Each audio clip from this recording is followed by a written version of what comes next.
ఓం శ్రీ గురుభ్యో నమః. ఓం శ్రీ మహాగణాధిపతయే నమః. అందరికీ నమస్కారం. ఈ వీడియోలో రోహిణీ నక్షత్రం యొక్క సంపూర్ణ విశ్లేషణ గురించి వివరిస్తున్నాను. పూర్తిగా వివరాలన్నమాట.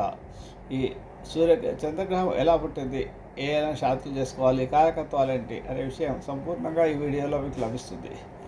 ఏ శాంతులు చేసుకోవాలి, ఏ దేవాలు దర్శించాలి అనే విషయం కూడా ఇక్కడ వివరించబడుతుంది.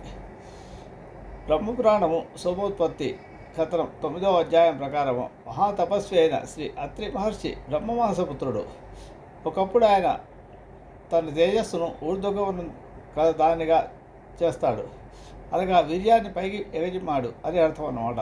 దిశలా మహా తేజస్సు భరించడానికి ఎవరికీ శక్యం కాలేదు.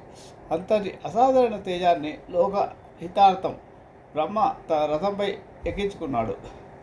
సోమరూపమైన ఈ వీర్యం 21 సార్లు భూప్రదక్షిణ చేసి సర్వ ఔషధాలను మొలకెత్తించాలని కారణమైంది భూమిపైన.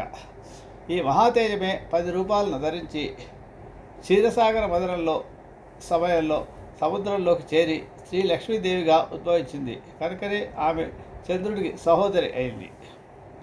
ఇక జగదాధార భూతములైన ఔషధాల ఉత్పత్తికి కారకుడైన చంద్రుడు పృథ్వీరాజు కూడా అయ్యాడు. గర్వము మదం తలకెక్కి దేవగురువు బృహస్పతి వారిని చెరబట్టాడు.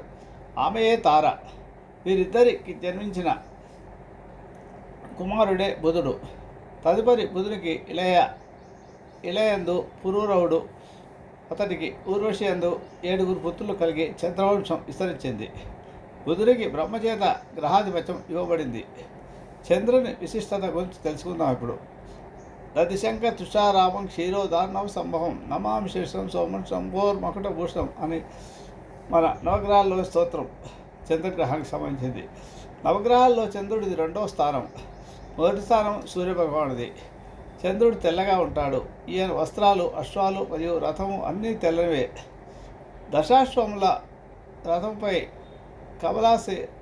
కమలాసనుడై విరాజిల్లుతుంటాడు. ఈయన శిరస్సున స్వర్ణ కిరీటము, మెడలో ముత్యాల మాల ఉంటాయి. ఒక చేతిలో గద, మరొక చేయి వరదముద్రతో ఉంటుంది. ఈ శ్రీమద్ భాగవతం ప్రకారము చంద్రుడు అత్రి మహర్షి అనసూయల పుత్రుడు. ఈయన్ని సర్వమయుడని అంటారు. ఈయన 16 కళలతో కూడి ఉంటాడు. ఈయన్ని అన్నమయ, మనోమయ, అమృతమయ, పురుష స్వరూప భగవానుడని కూడా పిలుస్తారు. ఆ తర్వాత కాలంలో శ్రీకృష్ణ భగవానుడు ఈయన వంశంలో జన్మించాడు. అందువల్లనే ఆయన చంద్రుని 16 కళలతో శోభిస్తున్నాడు. దేవతలు, పితృదేవతలు, యక్షులు, మానవులు, పశుపక్ష్యాదులు, వృక్షాలు మొదలగు వాటికి చంద్రుడే బలం ఇస్తున్నాడు. ప్రజాపతి బ్రహ్మ చంద్రుడిని విత్తనములు, ఔషధములు, నీరు మరియు బ్రాహ్మణులకు రాజును చేశాడు. ఈయన వివాహం దక్ష ప్రజాపతి యొక్క 27 గురుకుమారులైన అశ్విని, భరణి, కృత్తిక, రోహిణి మొదలుకొని రేవతి వరకున్న 27 నక్షత్రములలో గురు కుమార్తెలైన అశ్విని, భరణి, కృత్తిక, రోహిణి మొదలగు వారందరితోనూ వివాహం జరిగింది. 27 నక్షత్రాలుగా పిలువబడుతున్నారు వారు. అతిదేవత అప, ప్రత్యతి దేవత ఉమాదేవి. చంద్రగ్రహణ దశ సుమారు 10 సంవత్సరాలు ఉంటుంది.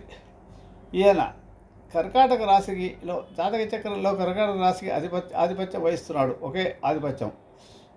ఇతర గ్రహాలకు 2 ఆధిపత్యాలు ఉంటాయి, కానీ చంద్రుడికి సూర్యుడికి ఒకటే ఆధిపత్యం. చంద్రుడికి కర్కాటక రాశి అయితే సూర్యుడికి సింహరాశి అధిపతి, ఏకాధిపత్యం వచ్చిందనమాట.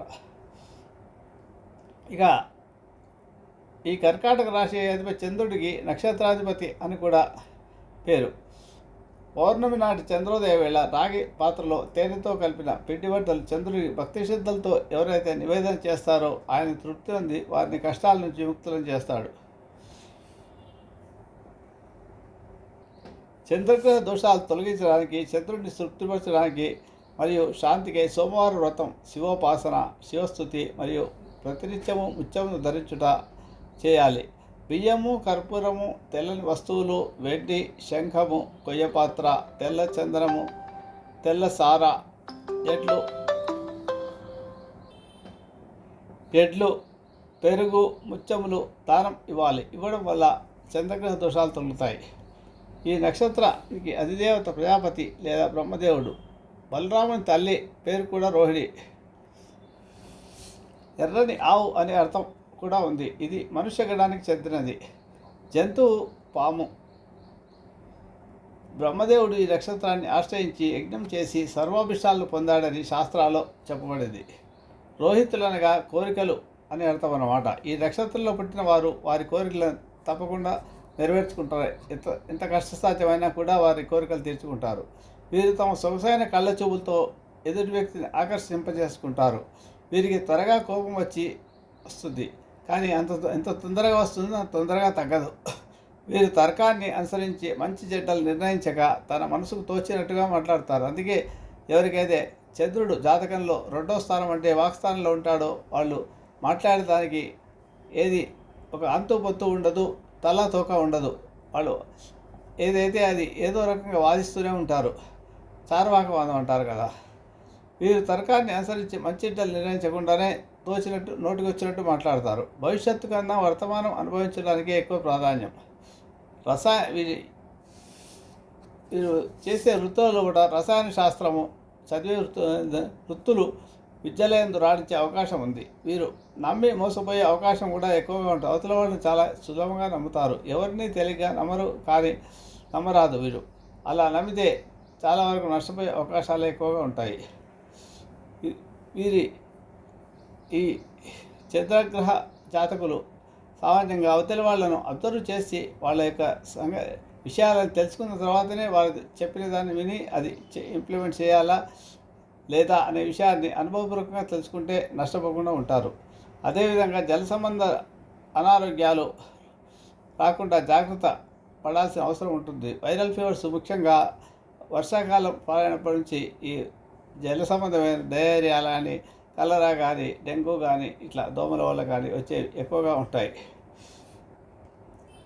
ఇవి రాకుండా జాగ్రత్త పడాల్సిన అవసరం వీరికి ఉంటుంది. జలరాశి కాబట్టి చంద్రుడు భర్తను తరచూ అనుమానించే స్వభావం కూడా ఈ చంద్ర నక్షత్రం వాళ్లకు ఉంటుంది. చంద్ర నక్షత్రాలు ఏవంటే రోహిణి, హస్త, శ్రవణం. ఈ 3 నక్షత్రాల వారు కూడా చంద్రునికి సంబంధించిన నక్షత్రాలే. ఇప్పుడు నేను చెప్తున్న విషయం ఓన్లీ రోహిణి నక్షత్రానికి సంబంధించింది అయినప్పటికీ కూడా హస్త, శ్రవణం వాళ్ళకు కూడా ఇవి కొంతవరకు వర్తిస్తాయి. ఇకపోతే తరచూ కలహాలు పెట్టుకుంటూ ఉంటారు. ఈ నక్షత్రంలో రజస్సులైన అనుమానాల వలన తగవులు వచ్చే అవకాశం ఉంటుంది. గర్భస్రావాలకు కూడా సూచన అయ్యే అవకాశాలు ఎక్కువగా ఉంటాయి. చంద్రుడి పైన కుజగ్రహ దృష్టి ఉన్న, పంచమం పైన కుజగ్రహ దృష్టి ఉన్న అబార్షన్లు గర్భస్రావాలు కావడానికి అవకాశాలు ఎక్కువగా ఉంటాయి. ఇక జాతక చక్రంలో యోగాల గురించి పరిశీలిద్దాం. జాతక చక్రరీత్యా అమావాస్య రోజున జన్మించిన శని, కుజ, రాహు, కేతువుల దృష్టిలకు లోనైన అంటే వాటి దృష్టిలు ఉన్న చంద్రుడి పైన వృశ్చికంలో నీచలో చంద్రుడు నీచ వృశ్చికంలో దోషం చాలా ఎక్కువగా ఉంటుంది. అలాగే అష్టమ చంద్రుడు కూడా దోషయుక్తుడే. చంద్రమహర్దశ అంతర్దశలోనూ చంద్రుడికి శాంతులు చేయటం వల్ల ఉపశమనం లభిస్తుంది. చంద్రగ్రహణ సమయంలో పుట్టిన చంద్రుడి వల్ల దుష్ఫలితాలే వస్తాయి. ప్రస్తుతం గ్రహ సంచారం తెలిపే గోచార కుండల్ని బట్టి పరిస్థితుల బట్టి ఏ రోజు మనం పరిశీలిస్తున్నామో ఆ రోజు గోచార గ్రహస్థితిని బట్టి జన్మకుండల్ని దానికి అన్వయించి చంద్రుడి యొక్క శుభాశుభ ఫలితాలు పరిశీలించి శాంతి ప్రక్రియలు చేయాల్సి ఉంటుంది. ఇది ఇండివిజువల్ వ్యక్తిగత జాతకాలను పరిశీలించి మాత్రమే చేయాలి. ఈ గోచార ఫలాలు లాంటివి కామన్గా ఉంటాయి కాబట్టి అందరికీ వర్తించవు. ఒకవేళ ఏదో చంద్రగ్రహానికి సంబంధించి ఒక 4 రోజుల గోచార ఫలాల్లో చంద్రుడి వల్ల ఈ రకంగా నష్టాలు ఉన్నాయి, లాభాలు ఉన్నాయని చెప్తుంటారు. అవి అందరికీ వర్తిస్తాయి. ఎవరో కొందరికి కోటిలో, ఒకరికి లక్షల్లో, ఒకరికి వర్తిస్తాయి. అది జాతగ్రహాలను నడుస్తున్న దశలు కూడా వారు చెప్పిన గోచార పరిస్థితులకు అనుకూలంగా ఉంటే ఆ ఫలితాలు జరుగుతాయి. కానీ అందరికీ జరగవు. ఇది ఒక 10% మాత్రమే జరుగుతుంటుంది. ఇకపోతే కారకత్వాల గురించి చూస్తే ఇక్కడ చంద్రగ్రహానికి సంబంధించిన కారకత్వాలు జల సంబంధ అంశాలు, నౌకా వాణిజ్యము, జలచరాలు, వంతెనలు, జల సమీప ప్రాంతాలు, చేపలు, రొయ్యలు, చెరువులు, నదులు, నూతులు అంటే బావులు, ఇతర జల వనరులకు సంబంధించి అంటే నీటికి సంబంధించింది ఏదైనా కూడా చంద్రగ్రహానికి సంబంధించింది అవుతుంది. మనిషి శరీరంలో పడే రక్త ప్రసరణ, బాడీలో ఉండే నీరు ఇవన్నీ కూడా చంద్రుడికి సంబంధించింది అవుతుంది. ఇతర జంతువు కాక అవతలి వాళ్ళని పరిహాసం చేసే లక్షణం ఈ చంద్రగ్రహం చంద్రరాశి వాళ్ళకు ఉంటుంది.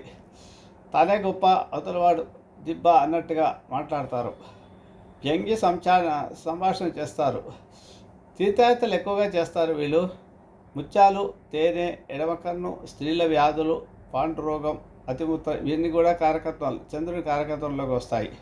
టైఫాయిడ్, అజీర్ణము, నీళ్ళ విరేచనాలు ఇత్యాది కూడా చంద్రగ్రహ కారకత్వాలే.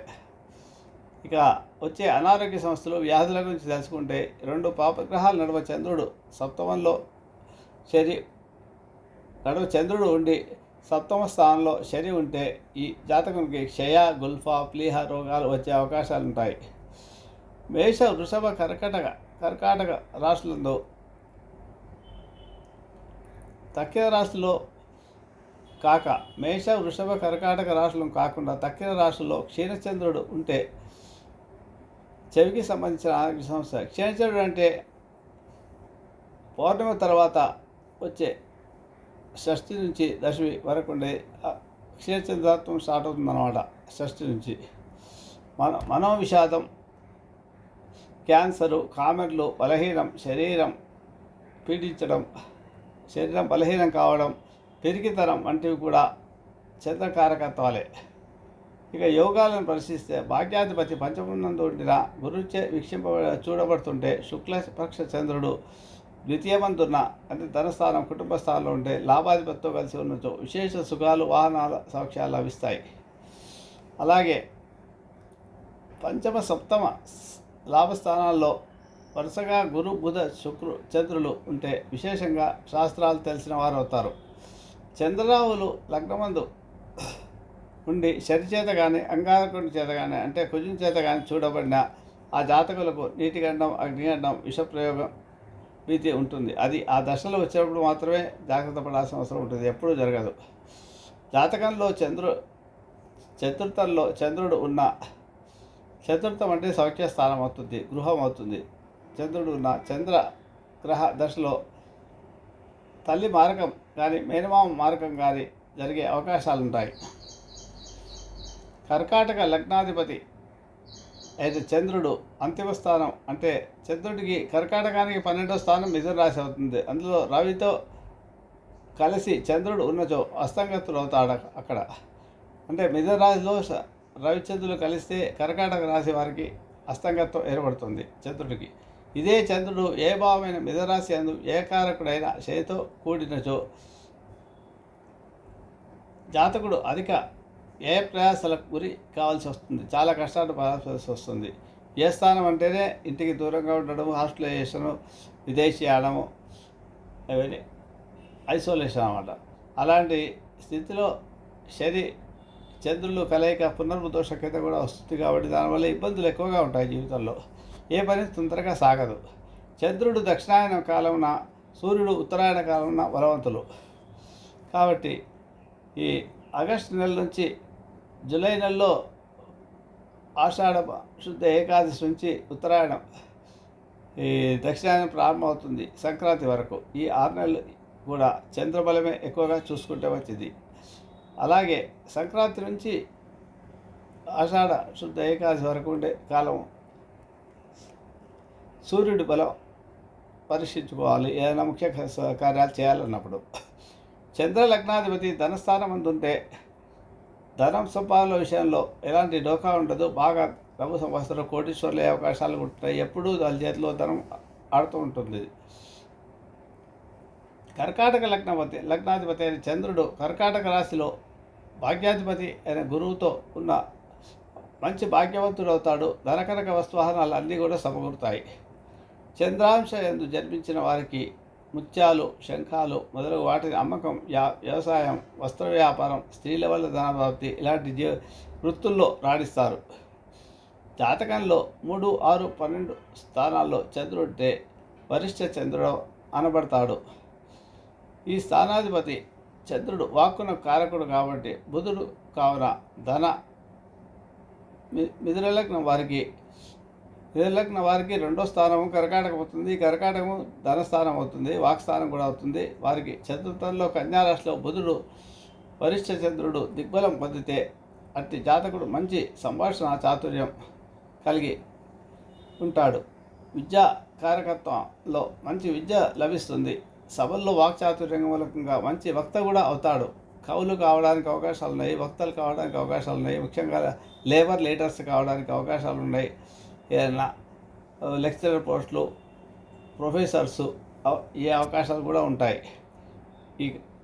ఇక చేయాల్సిన రెమెడీసు, శాంతులు ఏంటి అనేది పరిశీలిస్తే, ఈ నక్షత్రం చంద్రగ్రహం రోహిణి నక్షత్రానికి అధిపతి చంద్రుడు కాబట్టి ఇది మానసిక చంద్రో మనసో జాతః అన్నారు. మానసిక అవస్థలకు చంద్రగ్రహమే కారణం కాబట్టి మనిషి డిప్రెషన్లకు వెళ్ళినా, సైకాలజికల్గా ఎవరికైనా మానసిక స్థితి బాగాలేకపోయినా వీరికి కూడా చంద్రకారకత్వాల కిందనే వస్తాయి. చంద్రగ్రహానికి శాంతి చేసుకోవాలి. అలాంటి సమయంలో స్త్రీల సర్వ ఋతు సంబంధ దోషాలు చంద్రుడి వల్లే కలుగుతాయి. ప్రతి నెల వచ్చే మెన్స్ట్రుయేషన్ పీరియడ్స్ ఇవన్నీ కూడా చంద్రగ్రహం ఏ కారకత్వం వహిస్తుంది. నిద్ర, కళలు, మైమరుపు, అలాగే ఎవరినైనా అతిగా నమ్ముతుంటారు. అతిగా నమ్ముతారు, దానివల్ల మోసపోయే లక్షణాలు కూడా ఎక్కువ ఉంటాయి. చాలా వరకు మోసపోతుంటారు. తల్లి కారకత్వం వహిస్తుంది. చెల్లి సంబంధాలు, అలాగే ద్రవ పదార్థము, లిక్విడ్స్ అన్నమాట, జల సంబంధమైన పదార్థాలకు అన్నిటికీ కూడా కారకత్వం చంద్రుడే. అలాగే అన్ని రకాల వ్యాపారాలకు కూడా చంద్రుడి మూలంగా జరుగుతాయి. రాతి వంటి నాతి మనసునైనా కోతి వల్ల గంతులు వేయించే తత్వం చంద్రుడిది. కాబట్టి ఈ నక్షత్రంలో పుట్టే స్త్రీలు చంద్రుడిని ఆరాయిస్తే ఇబ్బందులు లేకుండా ఉంటాయి. భర్తన కుటుంబాన్ని అదుపులో ఉంచుకోగలుగుతారు, పిల్లలను. ఇక చంద్రగ్రహ నవగ్రహ స్తోత్రాలు. ఈ స్తోత్రాన్ని ప్రతిరోజు 27 సార్లు జపం చేసుకోవడం ద్వారా చంద్రగ్రహ దోషాలు తొలగుతాయి. ఓం దదిశంక తుషారామం క్షీరోదార్ణవ సంభవం నమామి శేషం సోమం శంభోర్మకట భూషణం అనే స్తోత్రాన్ని 27 సార్లు జపం చేసుకుంటే చంద్రగ్రహ దోషాలు తొలుగుతాయి. అలాగే ఇది కాకపోయినా చంద్ర గాయత్రి కూడా చేసుకోవచ్చు. ఓం సుధాకరాయ విద్మహే ఓషధీశాయ ధీమహి తన్నో సోమ ప్రచోదయాత్ అనే స్తోత్రాన్ని కూడా 27 సార్లు జపం చేసుకుంటే మీకు ఏదైనా సరే 27 సార్లు జపం చేసుకోవాలి. ఎందుకంటే నక్షత్రాలు 27 కాబట్టి 27 సార్లు జపం చేసుకుంటే అన్ని నక్షత్రాలకు మనం నక్షత్రాలను ఆరాధించినట్టు అవుతుంది. కాబట్టి అలాగే బీజమంత్రాన్ని కూడా ఇక్కడ వివరిస్తున్నాను. ఓం శ్రాం శ్రీం క్రౌం సాహ చంద్రమసే నమః. ఈ బీజాక్షర మంత్రాన్ని ఏదైనా దశ చంద్రుడు జాతకంలో బాగాలేనప్పుడు, చంద్రదశ నడుస్తున్నప్పుడు చేసుకుంటే కొంత ఉపశమనం లభిస్తుంది. అంతర్దశలు నడిచే సమయంలో కూడా, చంద్ర అంతర్దశ ఉన్న సమయంలో కూడా ఏమైనా ఇబ్బందులు ఉంటే ఈ బీజాక్షరాల మంత్రాన్ని జపం చేసుకోవడం వల్ల కొంత 10,000 జపం చేసుకుంటే మూలిక ధారణ కూడా చేయవచ్చు. చీరిక అంటే పాల చెట్టు వేరును, రోహిణి, హస్తాశ్రవణం నక్షత్రాలు. చంద్రుడికి నైవంచే నక్షత్రాలు 3 చెప్పాను కదా.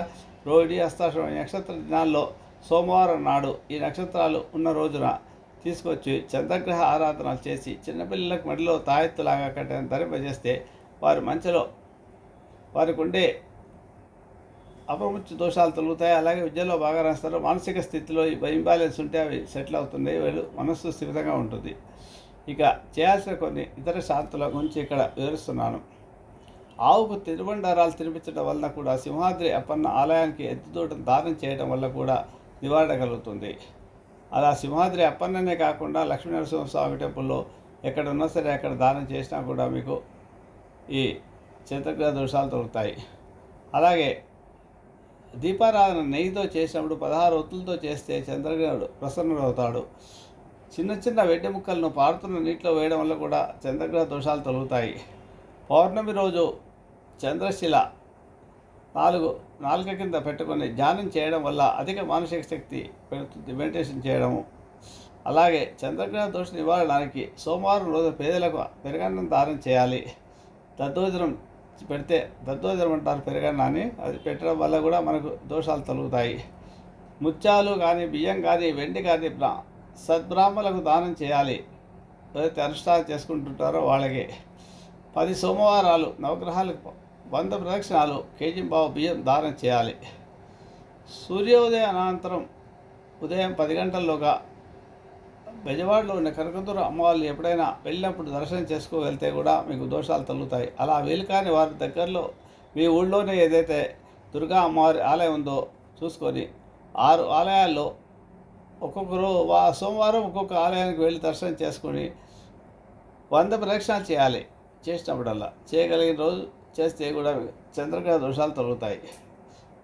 అలాగే ఇంకో రెమెడీ ఏంటంటే 10 సోమవారాలు ఉపవాసం ఉండి ఆఖరి సోమవారం రోజున పార్వతీదేవికి చంద్రుడికి అష్టోత్తర పూజ చేసి ఆసక్తి గలవారు అవకాశం ఉన్నవారు అమ్మవారి కుంకుమ పూజ కూడా జరిపించుకుంటే ఈ దోషాలు తొలుగుతాయి. చంద్రగాయత్రి మంత్రాన్ని సోమవారం 108 సార్లు జపం చేసుకోవడం వల్ల కూడా ఈ చంద్రగ్రహ దోషాలు తొలుగుతాయి. చంద్ర ధ్యాన శ్లోకము 100 నుంచి 100 మార్లు అంటే చేసినప్పుడల్లా 100 మార్లు 100 రోజులు పారాయణ చేస్తే అద్భుతమైన మానసిక స్థితి కలుగుతుంది. మంచి జ్ఞాపకశక్తి పెరుగుతుంది. మంచి వక్తలు అవుతారు. స్థిరత్వం ఏర్పడుతుంది మీకు.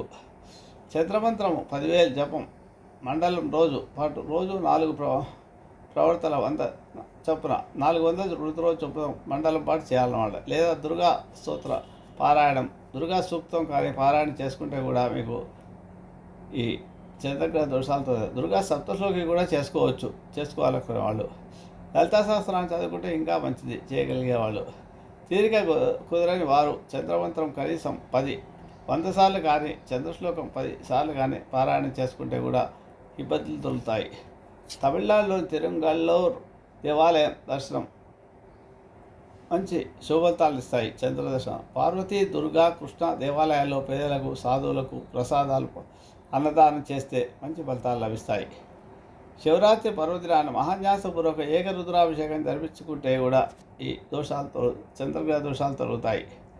తూర్పుగోదావరి జిల్లాలోని కోటిపల్లి సోమేశ్వర స్వామి, పశ్చిమ గోదావరి జిల్లాలో భీమవరదరి, గునుపూడిలోని సోమేశ్వర స్వామి ఆలయాన్ని దర్శించుకోవడం వల్ల కూడా తెల్లని వస్త్రంతో బియ్యం దానం చేయాలి.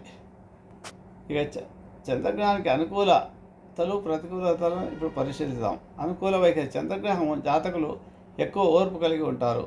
పరిశుభ్రత అధిక ప్రాధాన్యత ఇస్తారు. ఎక్కువ మందిలో ఎడమ చేతి వాటం ఉంటుంది. దగ్గర వాళ్ళలో సైతం ఘర్షణలు పడడం వల్ల బంధువుల్లో వీరికి మంచి పేరు ఉండదు. నమ్మని వ్యక్తులను నమ్మించడంలోనూ ఎవరిని లెక్క చేయని వారితో స్నేహంగా ఉండడంలోనూ వీరికి వీరే సాటి. అబద్ధాలు కూడా మాట్లాడతారు. అబద్ధాలైన విషయాలను ఏదైనా ప్రచారం జరుగుతుంటే దాన్ని అబద్ధంగా చేసి కూడా ప్రచారం చేసే అలవాటు కొందరికి ఉంటుంది.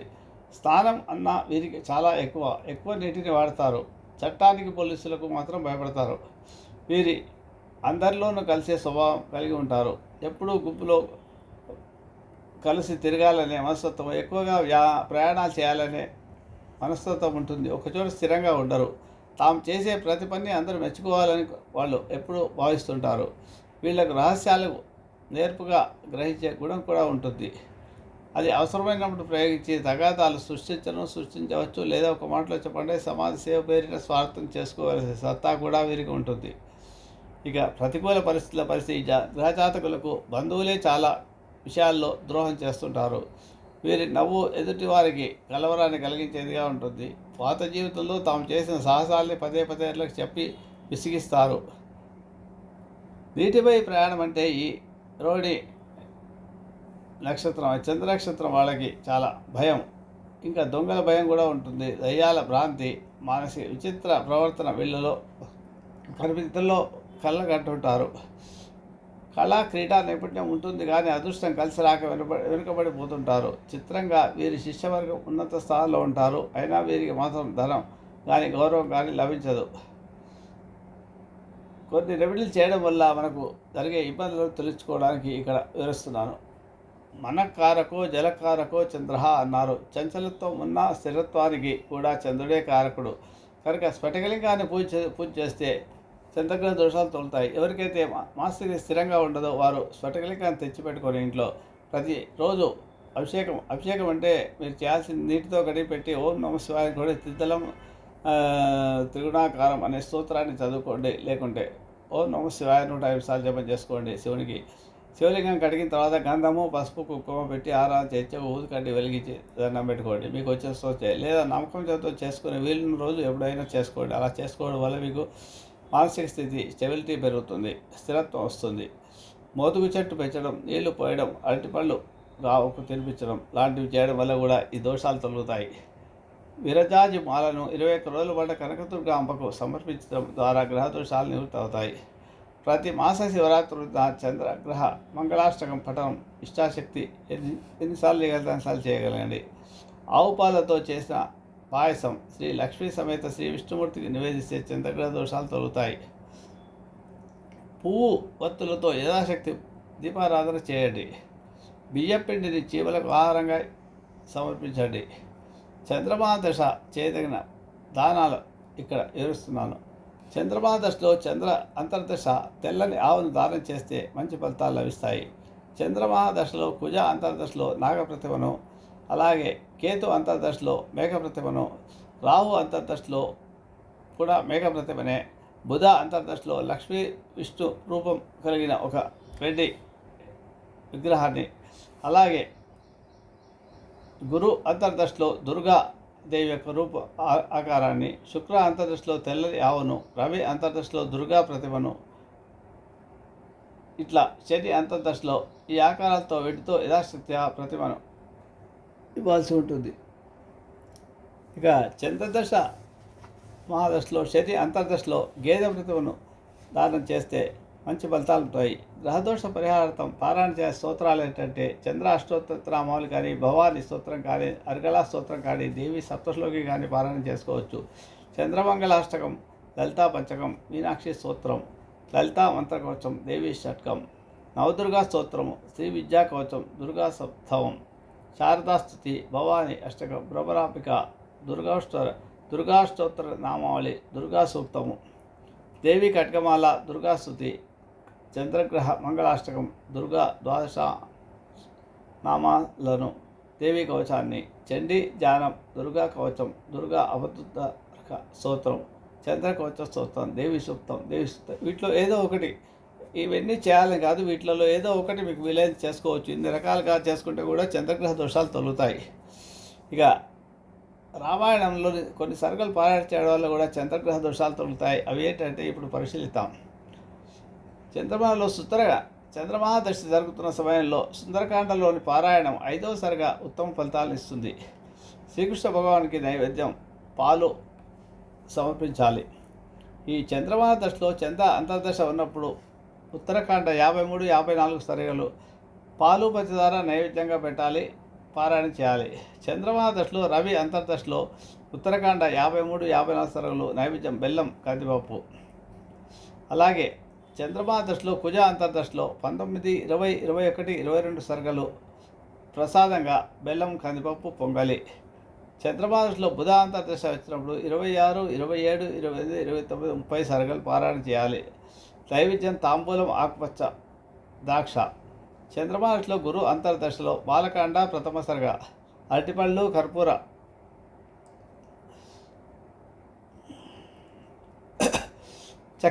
చక్కెరకేళి పళ్ళు అన్నమాట. చంద్రమహాదశలో శుక్ర అంతర్దశలో పటిక 121 సరగ, యుద్ధకాండ 121 సరగ పారాయణ చేస్తే మంచి ఫలితాలు లభిస్తాయి. పటిక బెల్లము, పంచదార గుళిక. చంద్రమహాదశలో శని అంతర్దశ అరణ్యకాండ 30వ సరగ, నేరేడు పళ్ళు, నల్ల ద్రాక్ష. చంద్రమహాదశలో రాహు అంతర్దశ జరుగుతున్న కాలంలో బాలకాండ 49వ సరగ పారాయణ చేస్తే అత్యధిక శుభ ఫలితాలు లభిస్తాయి. ఎండు ద్రాక్ష, తేనె కానీ నైవేద్యంగా సమర్పించి అవి మీరు తీసుకోవాలి. ఏవైనా సరే ప్రసాదాలు తప్పకుండా మీరు తీసుకోవాలి. పారాయణ చేసిన తర్వాత, పూర్తయిన తర్వాత తీసుకోకుండా మనం బయటికి వెళ్ళకూడదు. చంద్రమహాదశలో కేతు అంతర్దశ పారాయణం అరణ్యకాండ 6వ సరగ, కొబ్బరికాయ, ఖర్జూర. చంద్రగ్రహ దోష నివారణార్థం ఇవి రామాయణంలోని సరగల యొక్క పారాయణ విశేషాలు. ఇక దర్శించగలిగిన క్షేత్రాల గురించి కూడా ఇక్కడ కొన్ని వివరిస్తున్నాను. తూర్పుగోదావరి జిల్లాలో మురమండలంలోని వీరేశ్వర స్వామి, కోమరగిరి, పోలవరంలో వేణుగోపాల స్వామి. తూర్పుగోదావరి జిల్లా రామచంద్రాపురంలో సోమేశ్వర స్వామి ఆలయం. తూర్పుగోదావరి జిల్లా సహపురంలో వేణుగోపాల స్వామి ఆలయం. తూర్పుగోదావరి జిల్లా సుదరాబాద్లో రాయవరం అంటారు, వేణుగోపాల స్వామి ఆలయం. అలాగే పశ్చిమ గోదావరి జిల్లా ఇరగవరంలో పాలేశ్వర స్వామి ఆలయం. పశ్చిమ గోదావరి జిల్లా జుత్తిగ ఉమావాసుకి సోమేశ్వర ఆలయం. పశ్చిమ గోదావరి జిల్లా గురుపూడి దివ్యవరంలో సోమేశ్వర స్వామి ఆలయం. విశాఖపట్నం జిల్లా పంచదారలో సోమేశ్వర స్వామి ధర్మలింగేశ్వరుడు ఆలయం. తూర్పుగోదావరి జిల్లా కోటిపల్లిలో సోమేశ్వర స్వామి ఆలయం. కృష్ణా జిల్లాలోని మువ్వ, హంసల వీధి, ఘంటసాలలో వేణుగోపాల స్వామి ఆలయం. కృష్ణా జిల్లాలో బందరు దరి చిలకలపూడిలో వేణుగోపాల స్వామి ఆలయం. దర్శనం చేసుకోవాలి. కృష్ణా జిల్లాలో పెదకళ్ళేపల్లిలో దుర్గాదేవి ఆలయాన్ని దర్శనం చేసుకోవాలి. ఈ రకంగా ఈ రోహిణి నక్షత్రం యొక్క సంపూర్ణ విశ్లేషణ ఈ వీడియోలో వివరించారు. ప్రతిరోజు కూడా నవగ్రహ స్తోత్రాల్లోని స్తోత్రాన్ని జపం చేసుకోండి. ఎవరికైనా అన్నదానం చేయండి. తప్పకుండా మీకు కావలసిన శుభఫలితాలన్నీ లభిస్తాయి. శుభమస్తు.